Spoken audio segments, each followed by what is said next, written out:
자, 똑바로 앉아서 제 얘기를 잘 들어보시기 바랍니다. 제가 편의상 임시 의장을 해서 여러분들에게 한번 이거 뭐 정확하게 따지면 제가 이제 여러분들에게 동의를 구하면 싫으면 싫다, 좋으면 좋다 이렇게 해주면 되겠습니다. 자, 최근에 여러분 우리를 적극 돕고 계시는 우리 자유통일당의 정책위 의장의 유재일 정책위 의장을 추인합니다. 동의하시면 박수. 일어서서 박수. 이야. 자, 사진 다 찍혀 있어요. 자, 재청하시면 만세! 삼청하시면 또 만세! 자, 만장일치로 우리 유재일 씨가 자유통일당의 정책위 의장으로 임명됐음을 선포합니다. 자, 우리 정강원 고모님께서 직접 당복을 입혀주고 계십니다.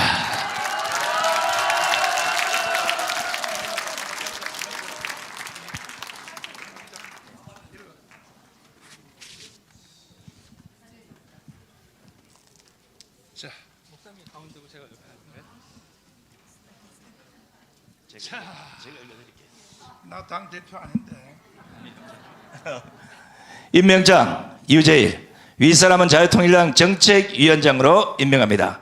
2024년 2월 25일 자유통일당 대표 장경동 대독. 자, 큰 박수를 보내시기 바랍니다. 자, 우리 이제 정책위 의장으로 전격 임명을 받았기 때문에 앞으로 자유통일당의 이제 산박한 정책들이 대한민국을 흔들게 될 겁니다. 자, 우리 수락연설을 큰 박수로 청해 듣겠습니다. 여러분 만나뵙게 되어 영광입니다. 제가 한 달 전까지만 해도 제가 자유통일당의 일원이 될 거라고는 저도 생각을 못하고 있었습니다. 이게 시작이 유동규 대표부터 시작이 돼요. 그러니까 이제 얘기를 하다가 정광훈 목사님이 그 유동규 대표 본부장 보고 자유통일당에서 국회의원 해라, 비례대표 해라, 그렇게 해서 이제 저한테 논의를 한, 이거 어떻게 생각하냐 유재일 너는. 그래서 제가 안 될 얘기다 그랬어요. 형은 지금 재판받고 있고 죄인이다. 어쨌든 자백을 했어도 지금 재판받고 있는 죄인이고 안 된다 하고 나서 생각을 해보니까, 국회의원이 되면 이건 안 된다라고 얘기를 하고 나서 생각을 해보니까 유동규가 안 되는 이유는 이재명도 다 있어. 그래서 유동규가 재판받아서 안 되면 이재명도 안 되는 거예요. 그리고 둘이 지은 죄가 같은 죄야. 그래서 형이 국회의원을 출마한다면 딴 데는 다 안 되는데 이재명하고 맞붙는 건 된다. 그래서 이제 재판 얘기하잖아요. 재판하고 오면은 그런 얘기 하거든요. 아, 이거 국민들이 다 재판을 생중계로 봐야 되는데. 근데 재판은 생중계로 볼 수 없잖아요. 그런데 이재명하고 TV 토론회는 여러분은 어떻겠어요? 정말 재밌겠죠? 네. 그러니까 누군가는 구라를 치는 놈이 있을 거고, 그게 누군지 몰라. 누구는 자백하는 사람이 있을 거예요. 그리고 또 저기 국민의힘에서 후보 한 명 있잖아요. 또 이렇게 질문을 할 거 아니에요. 그러면 대장동에서 질문을 하면 한 사람은 진짜를 얘기하고 한 사람은 가짜를 얘기할 텐데, 대한민국 국민들이 아무리 모자라도 누가 진짜를 얘기하고 누가 가짜를 얘기하는지 그걸 분별을 못하면 그럴 리가 없지. 우리나라 국민들이 얼마나 똑똑한 국민들인데. 그렇죠? 저는 그래서 이 유동규 보고 자유통일당, 우리 유동규 본부장 보고 이제 유동규 후보라고 해야겠죠. 유동규 후보 보고 자유통일당 입당해서 이재명하고 붙자. 그래 놓고서 형을 이렇게 제가 이렇게 등을 떠민 거 아니겠어요?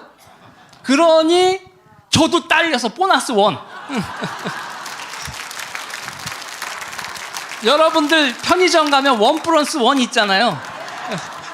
제가 그렇게 해서 딸려 들어왔습니다. 제가 민주당에 있었던 놈이잖아요. 그래서 제가 그랬어요. 난 흉악한 놈이다. 흉악한 놈이고, 그래서 이제 목사님이 저한테 물어보시더라고요. 국회의원 할 생각 없냐? 그래서 제가 한 말이 있어요. 왼쪽에서 온 놈 믿지 말아라. 하는 거 봐서 최소한 6년은 하는 걸 봐서 6년을 하는 걸 봐서 이놈이 믿을 만한 놈인지 아닌지는 보고 하시라. 내가 보면서 왼쪽에서 넘어왔다고 하면 다들 넙죽넙죽 받아. 그래서 그런 거 하시지 말라. 그리고 나도 왼쪽에서 넘어온 놈이니까 그렇게 하지 말라. 그렇게 얘기를 해서 제가 6년은 아니 이제 4년 반이 됐으니까 1년 반 남았습니다. 1년 반이 끝나고 나면 이제 저도 정치를 할 수도 있고 뭐 이렇죠. 제가 드리고 싶은 말씀은 저는 민주당 사람들을 가장 최근까지 본 사람이죠. 가장 최근까지 어떻게 하고 왔는지를 본 사람인데 정말 이 애들은 나라 세금 빼먹는 귀신들입니다. 박근혜 대통령 끝날 때 나라 예산이 400조였거든요. 그런데 문재인 끝날 때 나라 예산이 607조예요.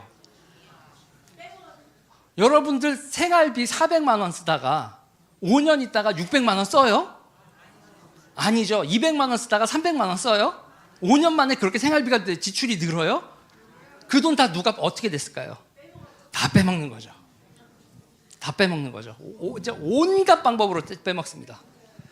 제가 그것들이 어떻게 빼먹는지는 제일 잘할 겁니다. 여기서 오른쪽에서 제일 잘할 거고, 저는 성심성의껏 여러분들 앞에 유동규는 이재명과 같이 저지른 죄의 진실을 얘기할 거고, 저는 저 형들이죠. 형들하고 저는 돈 빼먹은 게 없으니까 여기 이렇게 당당하게 온 거예요. 네. 저는 저 인간들이 얼마나 나라 돈 빼먹는지 그거에 대한 진실을 여기서 여러분들과 함께 파헤치고 열심히 설파하도록 하겠습니다. 여러분 여기까지 하고요. 앞으로 열심히 하겠습니다. 감사합니다. 잠깐만요. 아마 여러분들 중에는 이제 우리 유재일 정책위원장을 잘 모르시는 분이 많을 텐데 이미 유튜브를 통해서 많이 알려져 있고 지략가 삼국지에 엄청난 지략을 발휘했던 어느 분이 한 분 있어요. 이제 자에서 왔다 뭐 이 얘기가 아니라 이제 2년 반 남았죠? 1년 반 남았어요. 그때 좀 나하고 같이 가면 되겠네. 자, 우리 이제 자유통일당의 정책이 지금 기존 정당들의 사기 정책하고는 완전히 다른 걸 우리 유재일 정책위원장이 직접 한번 보여드리겠습니다. 자, 큰 박수를 보내주시기 바랍니다. 대단히 고맙습니다. 이야. 자, 우리가 많은 시간을 또 기다려왔던 이유도 적재적소의 인물을 선택해서 그 인물을 뽑아서 제대로 된 자리에 앉혀서 우리 정가운 목사님의 명령에 복종하고 그 명령을 100% 수행할 수 있는 이런 사람들을 알게 모르게 그동안 오랫동안 작업을 했습니다. 여러분들이 많이 궁금할 텐데 자유통일당의 사무총장으로 여러분들이 신청을 해서 그 중에 최종적으로 어제 한 명이 발탁이 됐습니다. 제가 여러분들에게 동의를 한번 구하겠습니다. 자유통일당의 사무총장으로 우리 이동호 교수를 추대하시면 박수를 보내시기 바랍니다. 재창하시면 일어서서 만세! 삼창하시면 다시 만세! 고맙습니다. 자, 앉으시고요. 자, 우리 이동호 교수가 우리 자유통일의 사무총장으로 만장일치로 추대됐음을 선포합니다. 우리 당 고문이신 우리 정강훈 고문님께서 직접 당복을 입혀주고 계십니다. 자, 임명장 수여도 좀 해주십시오. 임명장 이동호 윗사람은 자유통일당 사무총장으로 임명합니다. 2024년 2월 25일 자유통일당 대표 장경동 대동.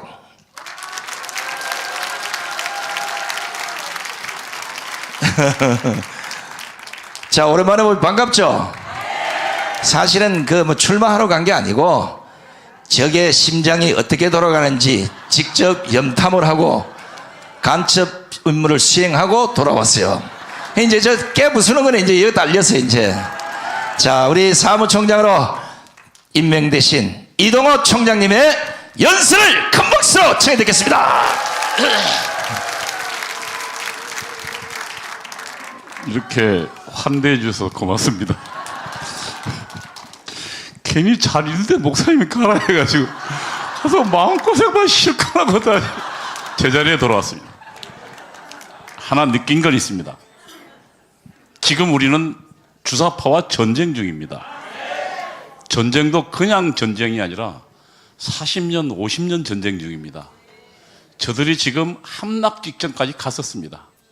지난번 광화문 세력이 아니었으면 이미 대한민국 넘어갔었습니다. 그러나 구출해 놨습니다. 그래서 윤석열 정부가 들어서 막아놓은 상태입니다. 그런데 제가 보니까 이것을 전쟁이라고 아는 사람은 정광훈 목사님 그리고 광화문 세력 그리고 대통령밖에 없습니다.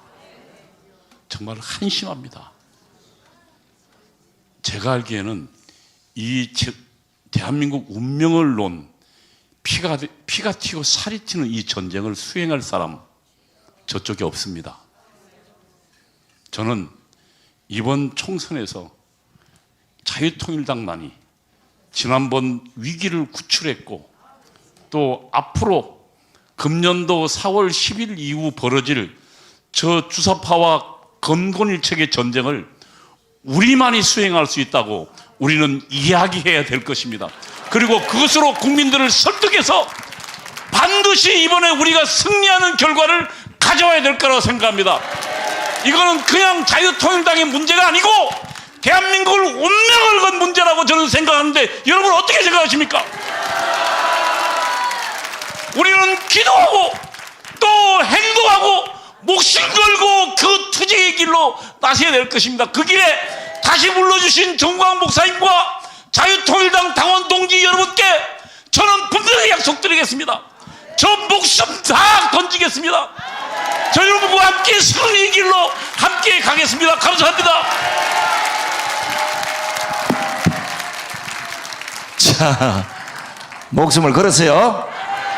다른 것보다는 정광훈 목사님이 국민의힘의 옷을 입고 거기 들어가서 간첩질 좀 하다가 거기 정보가 다 알고 나면 다시 이리로 오라고 명령을 했던 겁니다. 그런데 아무 소리 안 하고 세상 아무도 모르게 그 비밀을 정확히 수행을 하고 돌아왔어요. 근데 제가 알고 있는 비밀 조금만 하더, 만약에 박진희가 거기 안 오고 자유통일당이 아닌 국민의힘으로 만약에 배지를 달고 국회 들어갔다. 가서 며칠 만에 자유통일당 돌아오겠어요. 다음날 바로 나는 자유통일당으로 가겠습니다. 이게 다 작전이었어요. 이른바 정강훈 작전이라고. 완벽히 수행하도록 하신 우리 이동호 사무총장에 다시 한번 뜨거운 박수를 보내주시기 바랍니다. 이런 거 일일이 다 설명하려고 그러면요 골치 아파요. 중앙정보부도 모르고 기무사도 모르고 아무도 몰라요. 왜냐하면 저쪽 정당들에는 쓰레기 같은 인간들이 많아서 말을 하면 진실을 알아듣지를 못하고 자꾸 부풀려요. 세상에 애국하는 나라 구하겠다는 목사님을 자꾸 씹어대면 그놈들은 이빨이 다 빠져야 되지 않겠냐고요. 이제 이런 쓰레기를 치우기 위해서 자유통일당은 하나하나 모든 진영을 갖춰서 좀 있으면 목사님이 엄청난 메시지가 아마 날아갈 텐데 지금 대한민국 신문기자들이 지금 초비서에 걸려 있어요. 좀 이따 한번 들어보시고, 제가 오늘은 목사님을 소개하는데 언뜻 이 생각이 들었습니다. 위기의 대한민국을 구할 분도 딱 이 한 분입니다. 공산화로 가는 대한민국을 구할 지도자도 이분 딱 한 분입니다. 대한민국의 미래를 제대로 설계할 지도자도 이분 딱 한 분입니다. 지금 자라나는 어린 나이들에게 천국 같은 나라를 선물할 분도 딱 이분입니다. 5,300만 국민을 예수왕국 복음통일의 나라로 끌고 갈 분도 딱 이분입니다. 국민혁명의장이시며 한기총 대표장을 지내신 정강훈 목사님을 기립박수로 모시겠습니다.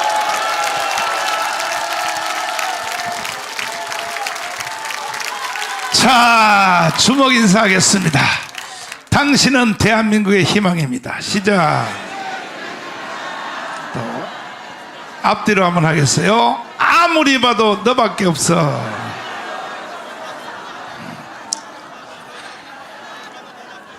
존경하는 5,300만 국민 여러분, 그리고 850만 해외 동포 여러분, 저희들은 문재인 정부 초기 때 대한민국이 북한으로 연방제로 넘어가는 것을 볼 수 없어서 4년 동안 강화문에 모여서 비가 오나 그 다음 뭐예요? 그 다음 뭐예요? 투정을 했습니다. 그 결과 하늘의 하나님께서 우리의 부르짖음을 들어주셔서 윤석열 대통령을 대통령 만들어주시고 정권 교체를 이루어져서 이제 겨우 대한민국의 생명이 5년이 연기가 된 것입니다. 완전히 이긴 것이 아닙니다. 벌써 2년 지났습니다. 윤석열 대통령은 아무 일을 할 수 없는 식물 대통령이 되었습니다. 그러니까 국내에서는 아무 일을 할 수 없지요. 왜? 저쪽이 180석을 가졌으니까. 그러니까 할 일은 외국 가서 할 일밖에 없어요. 그래서 일본에 가서 문재인 이 개자식이 만들어 놓은 지소미아, 이걸 완전히 깨버리고 일본과 정상적인 국가의 관계를 만들었습니다. 이 문재인이가 언론들이 거의 자경화됐기 때문에 이러한 보도를 안 해서 그렇지. 보세요. 문재인이가 5년 동안에 일본하고의 관계를 원수관계로 만들므로 손해본 경제적 손해가 200조가 넘습니다.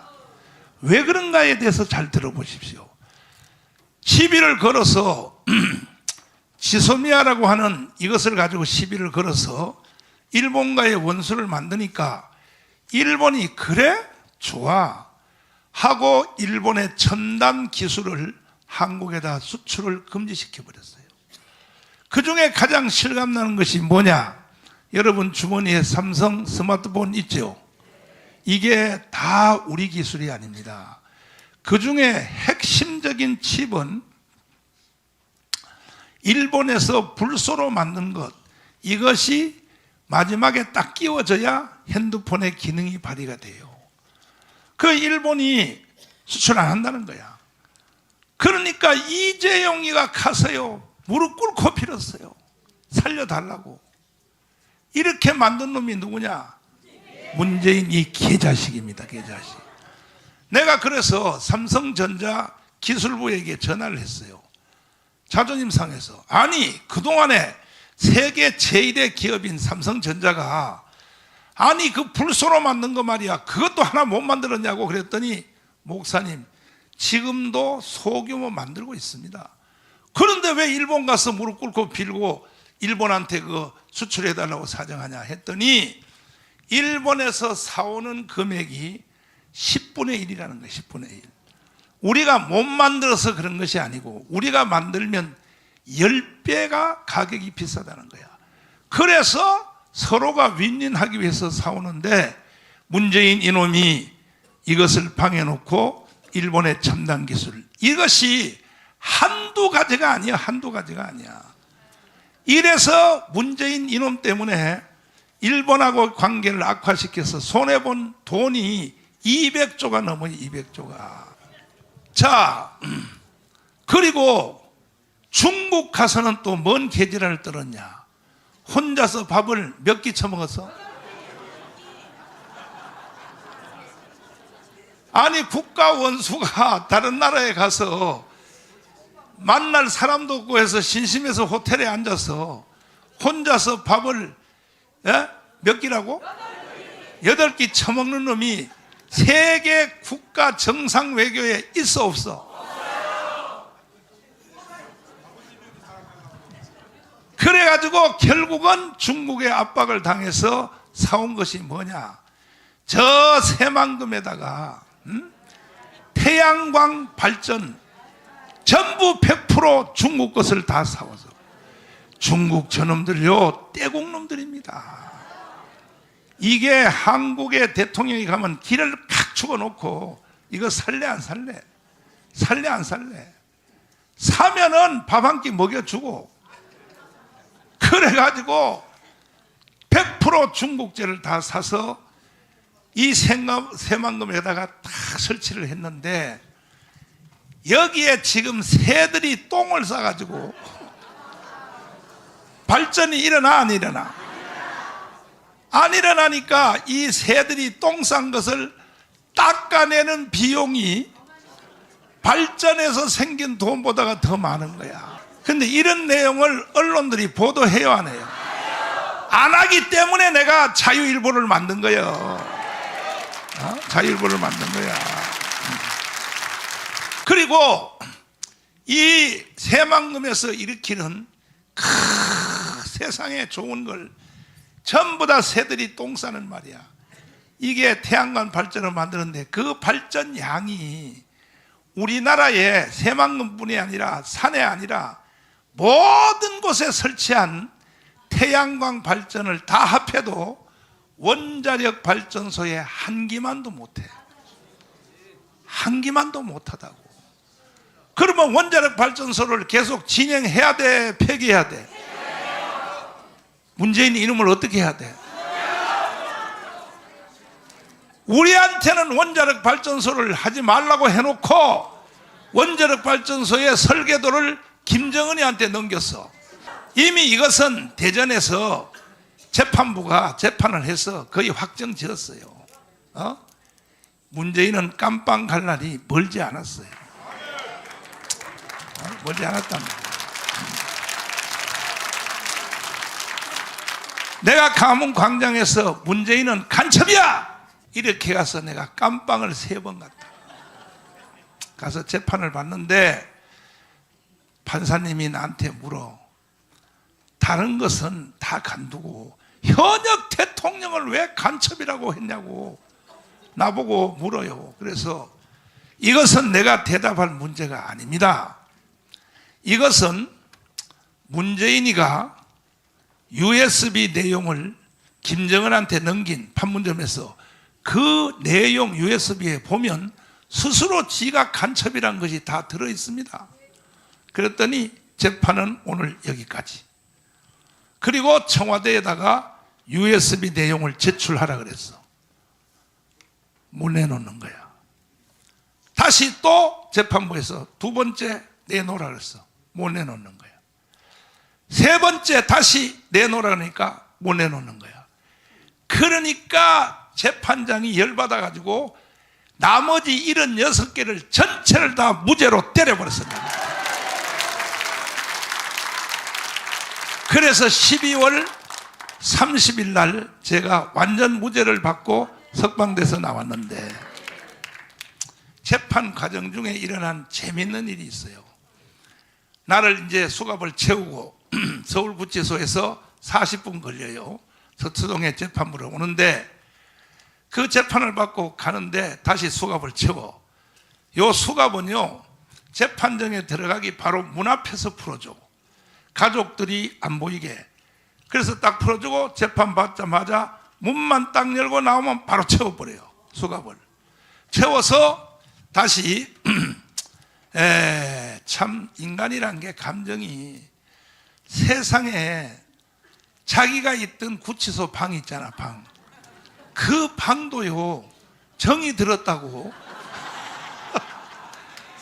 내가 재판 끝나고 거기에 집에 가면요 아늑하네. 인간이라는 게 심리가 참 이상해. 에? 그래서 가는 중에 이 교도관이 나한테 그래요. 목사님은 무죄입니다. 그래요. 그래서 그걸 어떻게 하라 그러니까 내가 26년째 죄수들을 데리고 재판정에 매일 왔다 갔다 하는 사람인데 판사님의 눈만 딱 보면 안 돼. 이 사람은 무죄로 끝난다 재판을. 그래서요. 그랬더니 목사님이 그 재판 받으면서 나보고 피고라고도 안 해. 그 재판장님은 하도 마음이 좋아서 목사님이라 그래. 원래 다 피고라고 하거든. 목사님 하실 말씀 있으면 한번 해보세요. 그래서 이 허선아 부장판사가요 3년 연속 최우수 판사가 됐어요. 3년 연속. 최우수 판사 되는 방법이 간단하더라고. 뭐냐? 억울한 사람한테 말할 시간을 충분히 주는 거야. 그러니까 최우수 판사 되는 거야. 작년에도 3등 했어요. 작년에도 그 판사님이 반드시 우리가 200석 해가지고 이 판사님을 대법원의 부장판사로 세워야 돼. 그런데 나보고 할 말 있으면 다 해보라 그래. 그러면 내가 서서 1시간 동안을 말을 해요. 허락을 다 해줘. 뭐라 그러냐? 1945년 8월 6일 날 히로시마에 원자탄이 터졌다. 그리고 3일 후에 8월 9일 날 나가사키에 원자탄이 터졌다. 한반도는 두 가지의 선택을 강요받았다. 첫째는 이승만과 살래, 김일성과 살래. 그때 우리는 이승만을 선택했고 북한은 김일성을 선택했다. 두 번째로 어떤 세상에 살고 싶어? 자유민주주의, 자유시장경제, 한미동맹, 기독교 입국론의 세상에 살고 싶어? 아니면 공산주의, 사회통제경제, 조중동맹, 중국을 친구로 하는, 그리고 주사파 종교에 살래? 그때 우리는 대한민국을 선택했고 북한은 공산주의를 선택했다. 이렇게 내가 피고로서 설명을 하니까 이 교도관이 차 타고 가서 하는 말이 이래요. 목사님이 지금 판사들을 역사 공부를 시키고 있다.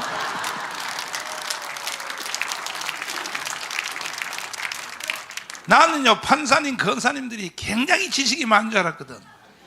깡통이야. 사법고시 있잖아. 달달달 외워서. 그래서 한동훈이가 깡통이 되니까요. 이 판검사들이요 지식이 폭이 안 넓어. 그거요 법률만 달달달달달 외워가지고 판사 되는 거야. 그런데 이런 역사 강의를 처음 들어보는 거지. 1945년 8월 6일 날 히로시마 원자탄이 터졌다.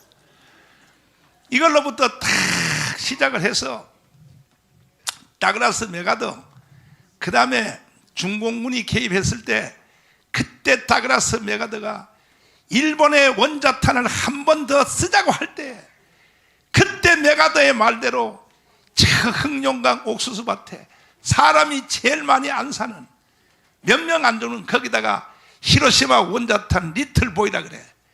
한 방만 더 썼으면 대한민국은 통일이 됐는데. 그런데 트루만 대통령, 아이젠하워가 세상에 이 메가더의 군복을 벗겨버렸어. 그래서 대한민국이 통일이 안 된 거다. 이런 강의를 쭉 하면요 이 교도관이 그러는 거야. 100% 목사님은 무죄라 그래. 왜? 판사들의 눈만 쳐다본대 자기들은. 그러니까 교회로 말하면 뭐냐, 판사들이 큰 은혜를 받고 있다. 그래서 내가 100% 무죄로 나왔거든. 나온 뒤에 내가 12월 30일 날 나왔어요. 근데 바로 나오기 직전에 저녁에 꿈을 꿨어요. 꿈을. 참 나 꿈 잘 꿔요. 내가 꾸는 꿈은요 개꿈 아니에요. 신령한 꿈을 꿔요. 꿈에요, 하나님이 12월 30일 날 전에 나간다고 꿈속에 저한테 가르쳐 주는 거야. 뭐냐면 꿈에 내가 우리 교회를 와서 손원배 목사 손을 붙잡고 하얀 가운을 입고 성찬식을 진행하는 거야. 우리가 성찬식은 주로 송구영신예배, 1월 1일 날 송구영신예배 때 성찬식을 하거든. 그러면 내가 하얀 가운을 입고 성찬식을 진행한다는 것은 뭐냐? 1월 1일이니까 그 전에 나간다는 뜻 아니야. 하나님이 이렇게 보여주는 거야. 할렐루야요. 그래서 나온 뒤에 과연 이 USB 내용이 도대체 이 안에 뭐가 있느냐 해서 구주와 변호사님, 고영일 변호사님 통해서 계속 추적을 했어. 일단은 뭐냐, 문재인이가 대통령이 끝났으니까 국가기록보존소에 USB가 있어야 되거든. 그래서 국가기록보존소장한테 질의를 했어요. 문재인 대통령 시절에 김정은한테 넘긴 USB 내용이 공개를 하라 그랬더니 뭐라고 대답이 왔냐?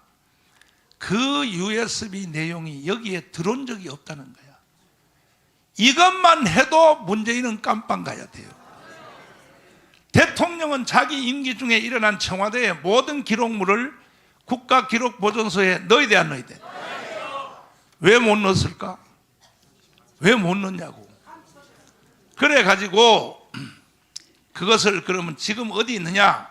문재인은 분명히 원본을 가지고 있겠지. 지금 저 양산에서 가지고 있겠지.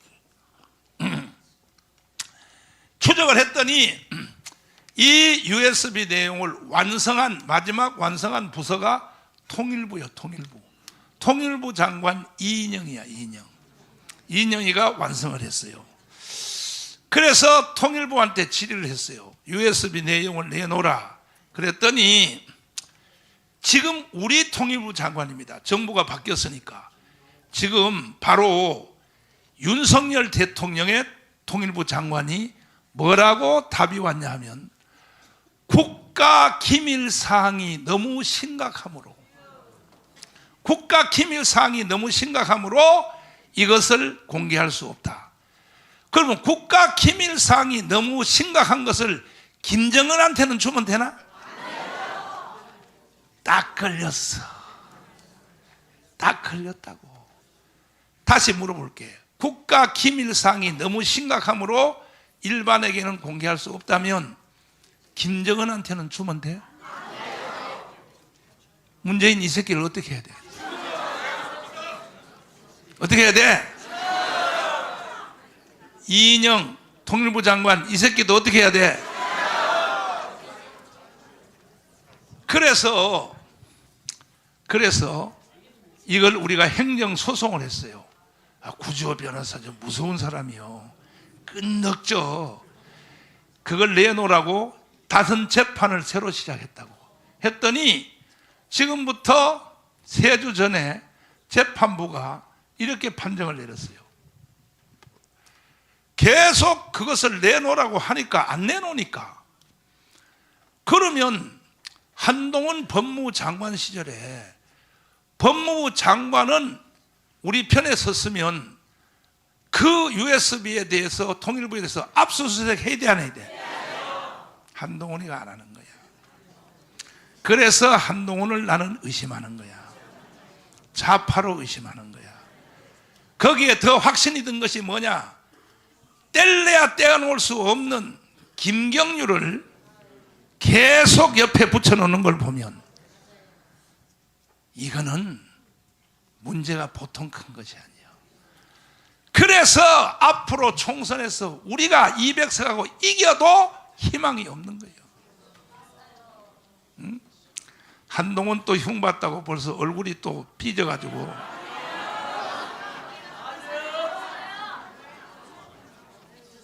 기가 막히죠. 압수수색 해야 될 거 아니야. 검찰을 지휘하여. 이거는 보통 개인적 사건도 아니고 국가의 존재를 결정짓는 사건이야. 그런데 압수수색을 안 하니까 재판부가 뭐라고 하느냐? 판사들이 직접 통일부에 가서 그 USB 내용을 직접 보겠다고. 판사 3명이 여기까지 재판이 끝났어요. 이게 3월 5일인가 그래요.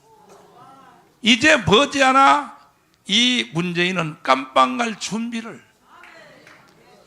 반드시 하고 있어야 돼요. 그 판사들이 가서 USB 내용을 보는 순간 도대체 무슨 국가 기밀이 그렇게 크냐. 그런데 일단은 대전지방법원에서 재판한 결과 이거는 이미 다 드러났어요. 원자력 발전소 설계도가 그 안에 있었어요. 이건 지금 대전지법원에서 이미 판결을 했어요.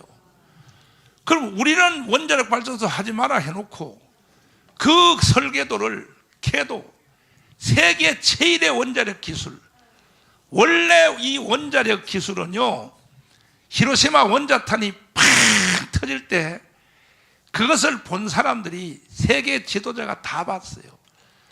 저 영국의 윈스턴 처칠, 불란서의 드골, 중국의 장개석, 그 다음에 또 루스벨트 미국 대통령 다 봤단 말이에요. 원자력이 빛이 번쩍 나면 한 개 도시가 날아가는 걸 다 본 사람들인데 세계적인 지도자들 중에 유일하게 이승만만 뭐라 그러냐, 저 엄청나게 일어나는 에너지를, 저 열을 원자력으로 이용을 하면 이 어마어마한 발전이 일어나겠다는 것을 최초로 생각한 사람이 이승만이야. 이승만. 그래서 이승만 대통령이 원자력을 연구하러 가는 장학생을 조선일보에다 광고를 냈어요. 이것은요, 이승만 대통령이 미국을 협박해서 우리의 돈 아니야, 미국의 돈으로 우리나라 고등학생들을 미국에다가 유학을 시켜줄 사람이 2만 명을 시켜줘야 된다라고 계약서를 쓴 거야. 협박이야. 이건 강도야. 강도. 거기서 제1호 광고에서 뽑힌 사람이 정근모 박사야. 그래서 정근모 박사가 세계 원자력 기술에 처음에 원자력 발전소를 만들 때 미국의 웨스팅하우스가 처음으로 원자탄의 에너지를 평화의 목적으로 터빈을 돌려서 열을 가해서 발전을 일으키는 데 성공한 회사가 웨스팅하우스란 말이야. 하우스인데 이걸 공부하라고 보냈단 말이야. 보냈는데 이승만이가 이제 미국을 방문했어. 그래서 자기가 보낸 유학생들을 다 모았어. 자네는 무슨 공부를 하고 있나? 그랬더니 하버드 대학에서 행정학을 하고 있습니다. 누가 그런 공부를 하라 그랬어? 원자력 발전소를 공부하라 그랬지.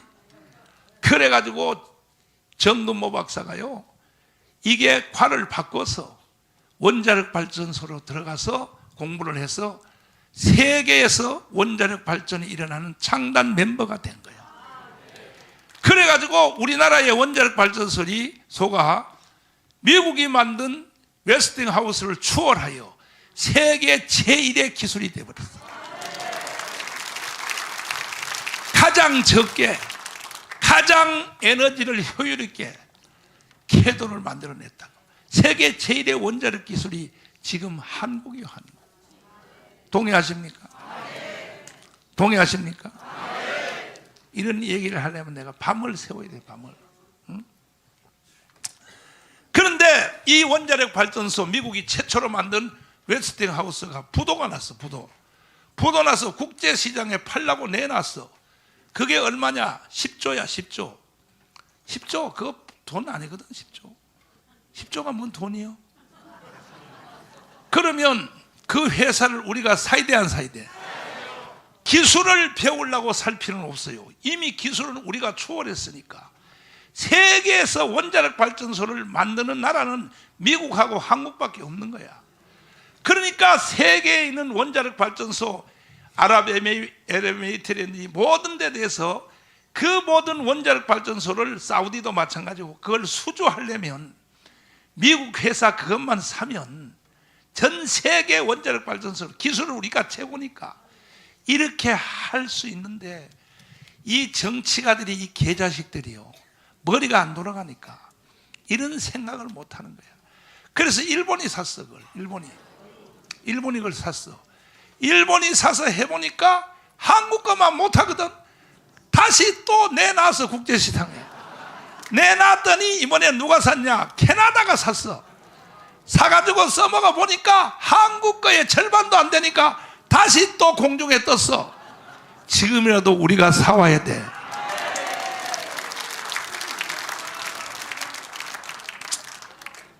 그러니까 이걸 원자력 발전소 세계 최일의 기술을 김정은한테 넘겼다 이거야. 응? 그 다음에 그보다 더 심각한 것은 황유선 장군님 빨리 나와봐요 일로.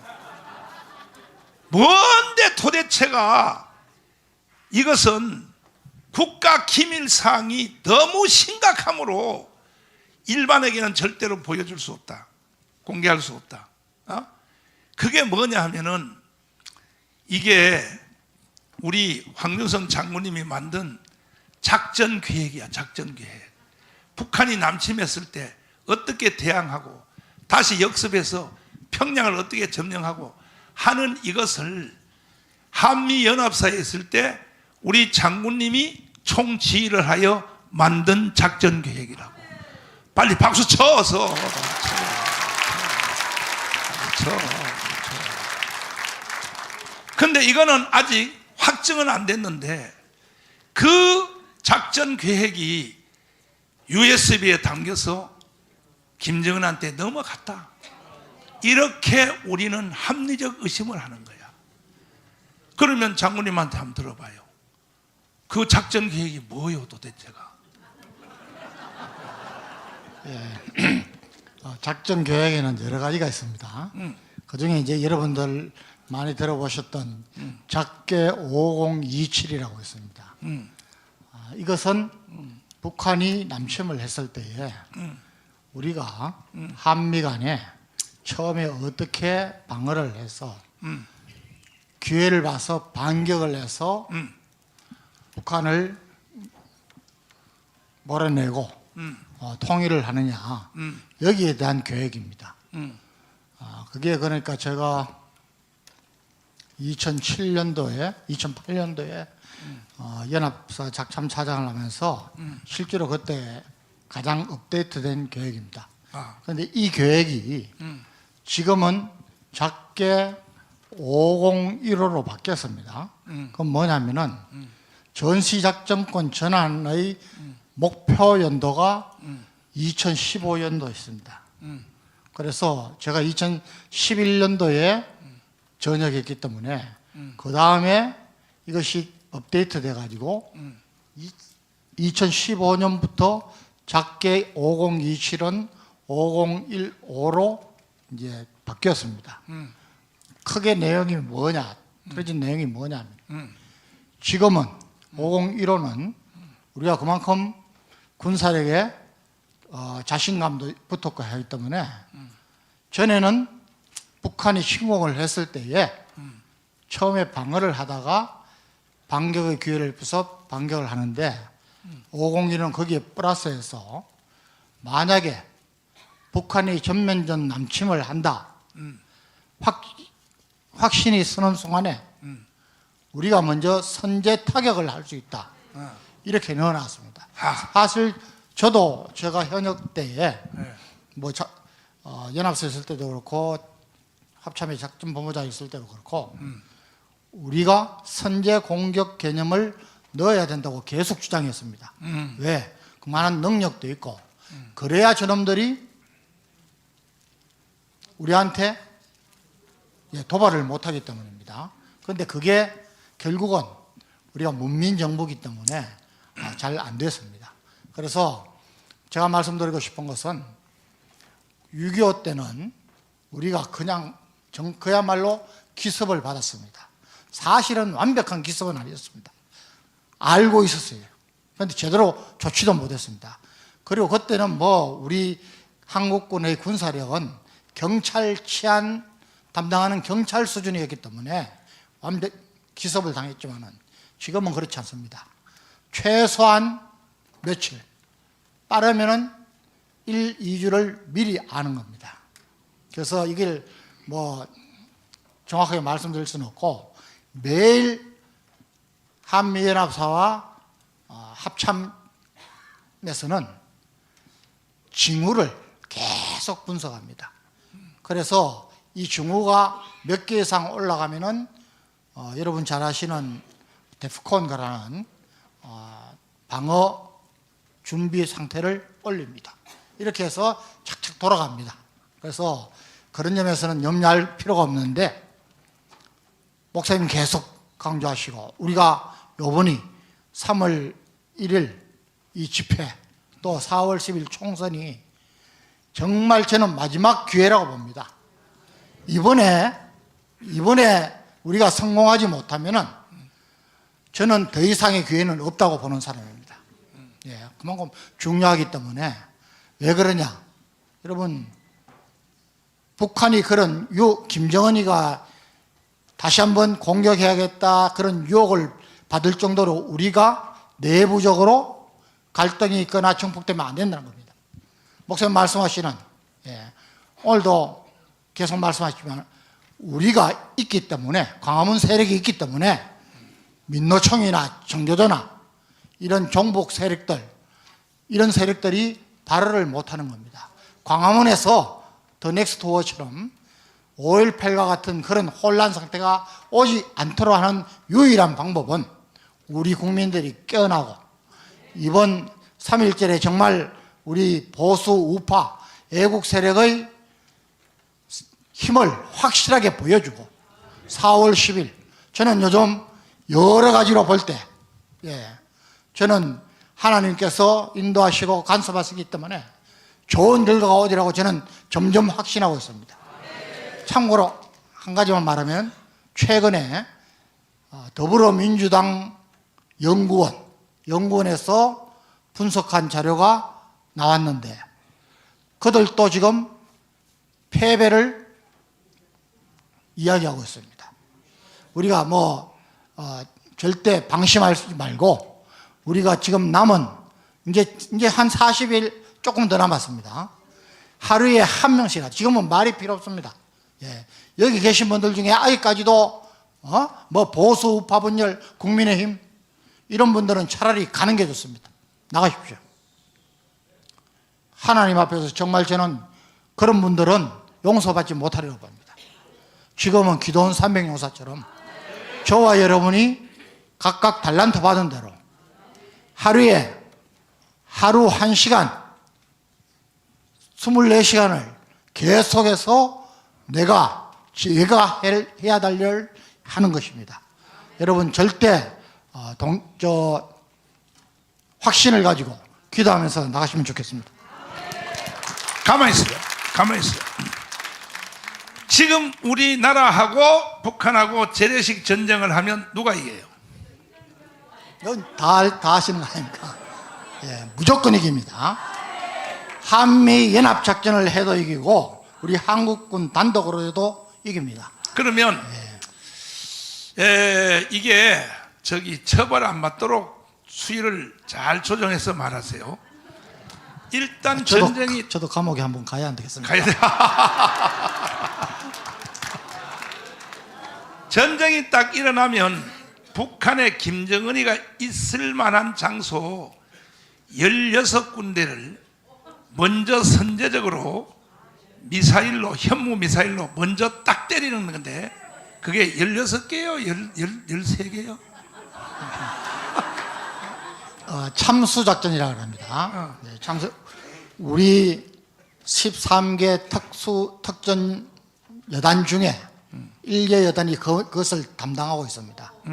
그래서 그 여단은 그 훈련만 합니다. 눈 감고도 찾아갈 수 있도록 이런 식으로 하는데 지금 말씀하신 16개 이것은 특각을 얘기합니다. 특각이 뭐냐면은 여러분 이라크의 후세인이 이라크는 18개주입니다. 바그다드에 있는 후세인 궁전을 똑같이 18개주에 했습니다. 이야. 그리고 거기서 매일 나오는 음식 쓰레기가 메뉴가 똑같고 쓰레기 양이 똑같습니다. 왜? 그만큼 후세인은 자기가 미국의 그런 제거 작전에 위험을 알고 있었던 겁니다. 여러분 빈라덴 작전 아시죠? 미국은 마음만 먹으면 어디든 할 수 있습니다. 또 우리도 그걸 하고 있습니다. 그래서 목사님 이렇게 말씀하시는 것은 우리가 6.25 때처럼 그런 전쟁 양상이 아닙니다. 그때는 앞에 있는 적들을 다 섬멸하는 섬멸전입니다. 죽이고 전진하는 것입니다. 지금은 그렇지 않습니다. 지금 우리 작전 계획은 제가 작교 5027 만들 때 한미 간에 가진 것은 북한 인민군들, 병사들은 우리 국민이다. 그래서 병사들을 섬멸하는 게 아니고 가장 빠른 시간에 김정은이를 제거하든지 죽이든지 납치하든지 해서 전쟁 의지를 말살하는 것이 우리 목표입니다. 그 정도만 말씀드립니다. 자, 그럼에도 불구하고 우리는 윤석열 대통령이 정신을 못 차리면요, 나는 애국운동을 안 해요. 아니, 어디 가셨어? 빨리 다시 올라오셔야 장모님 빨리 나오셔야 되니까. 나는 내가 애국운동하는 모든 힘은 처음에는 성경과 주님으로부터 오고, 두 번째는 뭐냐, 윤석열 대통령 때문에 나는 힘을 얻어요. 왜? 윤석열 대통령의 연설하는 걸 한번 들어보세요. 이거 아니면요, 우리 애국운동 할 필요도 없어. 사실은 우리는 저 캐나다에 땅 사가지고 다 집단으로 그냥 이사 가버리면 최고야. 윤석열이가 뭐라고 연설하는지 한번 들어보시란 말이야. 정부를 담당해 보니까 우리가 지난 대선 때 힘을 합쳐서 국정 운영권을 가져오지 않았더라면 이 나라가 어떻게 됐겠나 하는 정말 아찔한 생각이 많이 듭니다. 이거 해석할 수 있어요? 대통령이 표현할 수 있는 최하의 표현이야. 지난 1년을 내가 경험해 봤더니 국정 운영권을 가지고 오지 않았으면, 이 말은 뭐냐, 강화문이 아니었으면, 여러분들이 아니었으면 아찔할 뻔했다. 이 말은 뭐냐, 나라가 연방제로 북한으로 넘어갔다는 거야. 이건 윤석열이가 지금 알고 있는 거야. 알고 있어. 이것이 우리의 힘인 것이야. 여러분, 윤석열 대통령한테 직접 전화 받아본 사람 있어요? 섭섭하게 생각하지 마요. 나도 전화 받아본 적 없어. 그래도 나는 섭섭하게 안 들어와. 왜? 이 연설 하나로 나는 다 위로를 받았어. 이게 뭐냐, 광화문이 아니었으면 아찔할 뻔했던 나라가 넘어갔다는 거예요, 북한으로. 이어서 또 들어봐요. 자. 왜곡된 역사의식, 무책임한 국가관을 가진 반국가 세력들은 핵 무장을 고도화하는 북한 공산 집단에 대하여 유엔 안보리 제재를 풀어달라고 읍소하고 유엔사를 해체하는 종전선언을 노래 부르고 다녔습니다. 자, 유엔사를 해체해달라고 종전선언을 해달라고 노래 부르고 다녔다. 누가? 문재인이가. 그러면 지금 북한하고 우리하고의 관계는 휴전협정이 돼 있어요. 휴전협정이 무슨 뜻인지 설명 다시 한번 해줘봐요. 휴전협정이 뭐예요? 전쟁이 끝난 것이 아니고 잠시 쉬자는 것입니다. 예, 쉴 휴자 정전협정이라고도 합니다. 잠깐 정지한다는 거죠. 예, 그래서 이 정전협정은 사실은 항상 좀 불안합니다. 그러나 여러분, 6.25 때 정전협정 맺을 때 누가 불리하니까 맺었습니까? 북한이 했습니다. 더 정확하게 말하면 중국이 휴전을 제의를 한 것입니다. 자, 그런데 지금 저렇게 종전선언을 노래 부르고 다녔다. 유엔사 해체. 종전선언에 가서 끝냈다는 겁니다. 자, 전쟁이 끝나면은 유엔 사령부가 여기 있을 필요가 있습니까? 없지 않습니까? 그걸 노리는 것입니다. 자, 휴전협정서를 한번 보여주시면, 자, 보세요. 이거 한번 해설해 주세요. 예. 휴전협정서야. 휴전협정서인데 위에 보면은 북한 대표 김일성입니다. 그리고 그 옆에 가운데가 중국의 대표 팽덕회입니다. 그 다음에 유엔군 사령관 마크 클레커 대령입니다. 그리고 밑에 북한 대표 남일 장군입니다. 그리고 오른쪽이 유엔사 참모장을 했던 해리슨 소장입니다. 자, 여기 보면은 우리나라를 대표하는 이승만이나 국방장관이나 참모총장이 있습니까? 없지 않습니까? 그래서 이승만 대통령은 절대로 휴전협정에 응할 수 없다고 했습니다.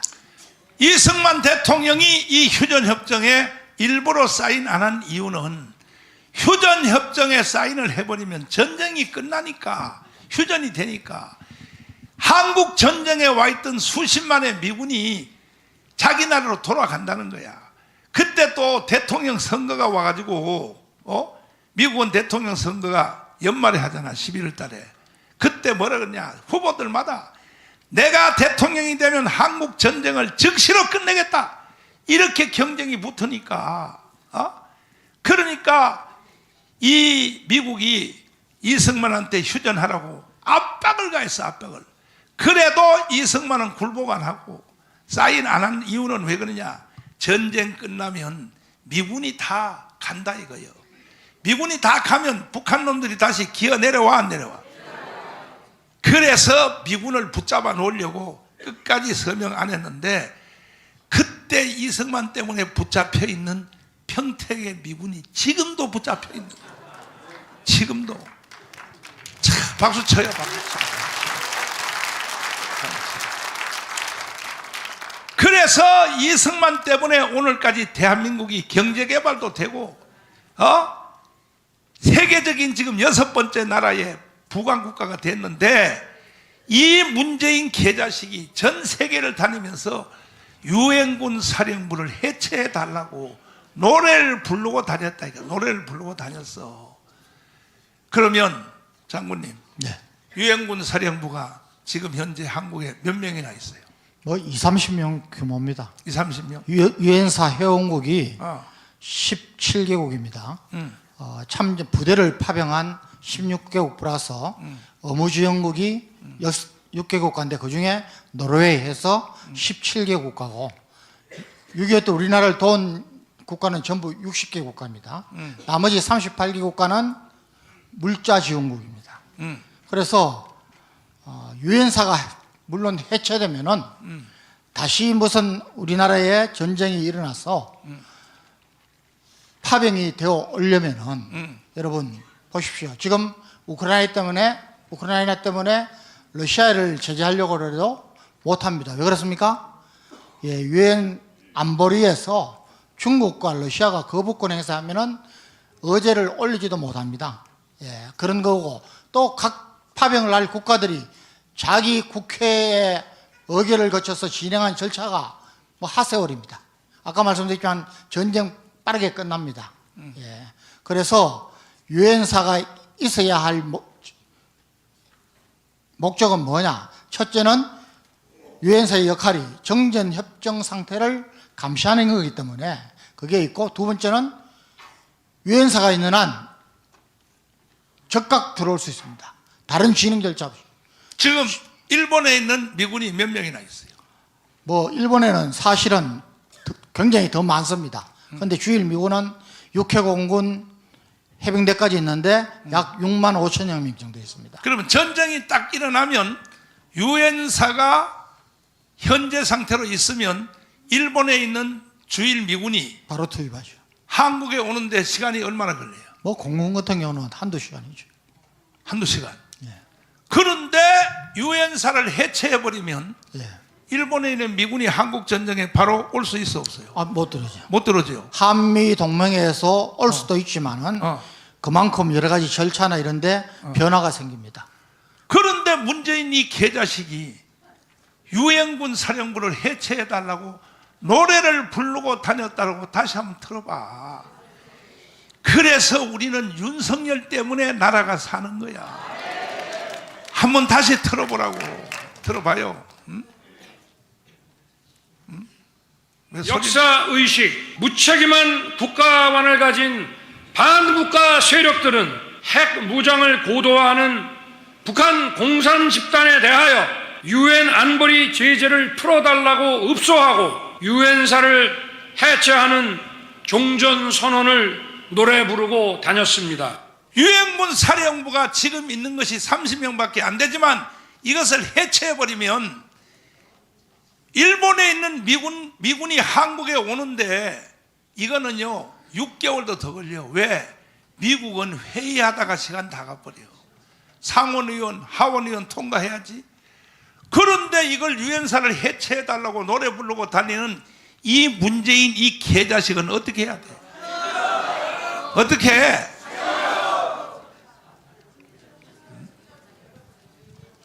이 새끼는요 간첩이요 간첩. 간첩이란 말이야. 내가 이 지금 똑같은 내용을 수십 번 여러분에게 지금 계속 설명하고 있어요. 왜 설명하느냐? 여러분들이 모를까봐 설명한 게 아니고 5,300만한테 다 알려달라고 내가 계속 내가 지금 반복 교육을 계속 하는 거야. 이해됐어요? 이해됐어요?